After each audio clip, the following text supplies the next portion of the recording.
ఎన్టీఆర్ జిల్లా ఇబ్రహీంపట్నంలో ఉద్రిక్త వాతావరణం నెలకొంది. రింగ్ సెంటర్ వద్ద ఎటువంటి ముందస్తు సమాచారం లేకుండా చిరు వ్యాపారుల దుకాణాలని అధికారులు తొలగించడంపై నిరసన జ్వాలలు ఎగిసిపడ్డాయి. రోడ్డుని నమ్ముకొని బ్రతికే తమ పొట్ట కొట్టారంటూ వ్యాపారులు రోడ్డుపైకి చేరి ఆందోళన చేపట్టారు. వీరికి సిఐటియు నాయకులు మద్దతు తెలిపారు. ఇబ్రహీంపట్నం రింగ్ సెంటర్ వద్ద చిరు వ్యాపారుల ఆందోళనతో వాతావరణం వేడెక్కింది. ఏళ్ల తరబడి ఇక్కడ వ్యాపారం చేసుకుంటున్న తమకు ఎటువంటి నోటీసులు ఇవ్వకుండా అధికారులు అక్రమంగా షాపుల్ని తొలగించారని బాధితులు ఆగ్రహం వ్యక్తం చేశారు.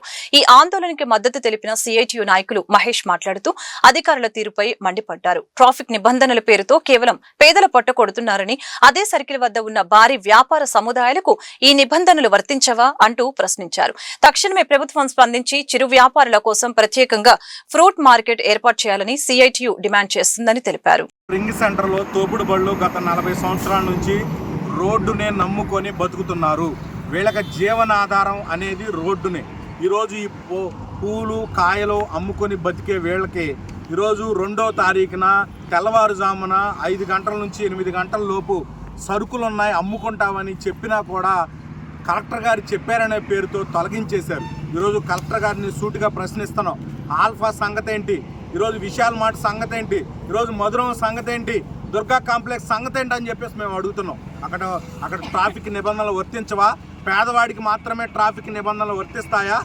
మేము ఒకటే అడుగుతున్నాం, కలెక్టర్ గారు మీరు కూడా ఒక కింది స్థాయి నుంచి వచ్చి చదువుకొని కలెక్టర్ అయ్యారు. ఈరోజు పేదల పొట్ట కొట్టొద్దని చెప్పి మేము అడుగుతున్నాం. ఈరోజు మున్సిపల్ అధికారులు, పోలీస్ అధికారులు ఈరోజు మానవత్వం ప్రదర్శించకుండా వీళ్ళని తొలగించారు. తక్షణమే వీళ్ళకి ప్రత్యామ్నాయ శాశ్వత స్థలం ఒకటి ఏర్పాటు చేయమని చెప్పి డిమాండ్ చేస్తున్నాం. వీటితో పాటు ఫ్రూట్స్ మార్కెట్ అనేది ఒకటి ఏర్పాటు చేసుకొని పేరు మీరు ఏదైనా పెట్టుకోండి, కానీ మాకు ఒక ఫ్రూట్స్ మార్కెట్ అనేది ఏర్పాటు చేస్తే అనేక చోట్ల విజయవాడ లాంటి చోట్ల, వైజాగ్ లాంటి పెద్ద నగరాల్లోనే ఈరోజు ప్రత్యేకంగా తోపుడు వాళ్ళకి మార్కెట్లు ఉన్నాయి. కానీ ఇక్కడ మాత్రం ఎలాంటి మార్కెట్ లేకపోవటం వల్ల ఈరోజు రోడ్లు పాలైన పరిస్థితి ఉంది.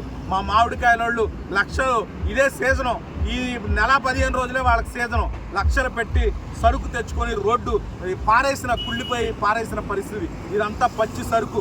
చాలా ఇబ్బందులు ఎదుర్కొంటా ఉన్నారు. ఈరోజు చాలా మంది ఒంటరి మహిళలు ఉన్నారు, వృద్ధులు ఉన్నారు. మహిళలు అమ్ముకుంటేనే ఈరోజు జీవనం. కూరగాయలు కానీ లేదా మేము తోపుడు బళ్ళ 40 సంవత్సరాల నుంచి వ్యాపారం చేస్తున్నాము.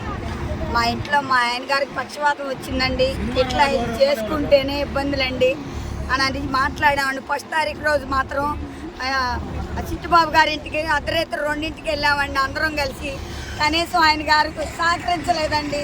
కాకపోయినా సరే తెల్లారిపోతున్న వచ్చినా కూడా మాట్లాడతామని అంటే మా ఇంట్లో పరిస్థితులు బాగలేదు సార్ గారు, ఈ ఒక్క సాయం చేయండి, ఈ కాయలు అమ్ముకుంటేనే మేము బతికేది, ఈ మందులు తెచ్చుకోవాలి, మా ఆయన బతికించుకోవాలని బతిలాడినా కూడా సరే టాటర్లకు ఎక్కిచ్చారు. మాదేముందమ్మా కలెక్టర్ గారిని అడగండి అన్నారు.